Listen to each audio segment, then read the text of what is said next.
আনক ইনসাল্ট নকৰিবা, আনৰ কুৎসাৰতনা নকৰিবা, বা আনৰ কিবা বিপদ হৈছে, আনৰ কিবা দুখ হৈছে, সেইটোক লৈ তুমি হাঁহি ঠাট্টা মস্কৰা নকৰিবা। কিয় নকৰিবা জানানে? এদিন এনেকুৱা অৱস্থা তোমাৰো হ'ব পাৰে, আৰু তোমাৰ যিদিনীয়া সেনেকুৱা অৱস্থা হ'ব তেতিয়া বেলেগে তোমাক হাঁহিব। তুমি যি কাম কৰা তুমি নাহাঁহিবা, বেলেগেও তোমাক সেনেকুৱা কামেই কৰিব।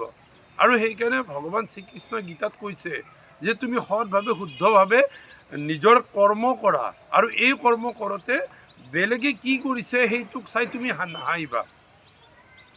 অৰ্জুনক কথাটো কৈ আছিল, আৰু সেই কথাটো আমাৰ নিজৰ জীৱনৰ ক্ষেত্ৰত, আমাৰ মনুষ্যৰ এই জীৱনত, আমাৰ সংসাৰত একেটা কথাই খাটে। কেতিয়াও বেলেগৰ বেয়া অৱস্থাক লৈ আমি ঠাট্টা মস্কৰা কৰিব নালাগে।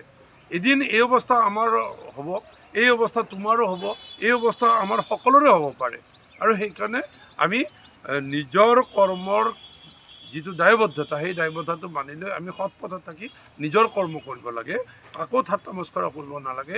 বেলেগৰ পৰিৱেশ, বেলেগৰ পৰিস্থিতি, বা বেলেগৰ দুখ অৱস্থা, বেলেগৰ সংসাৰ ভাঙিছে, বেলেগৰ কিবা এটা অনিষ্ট হৈছে, সেইটোক লৈ কেতিয়াও ঠাট্টা মস্কৰা নকৰিবা। ধন্যবাদ।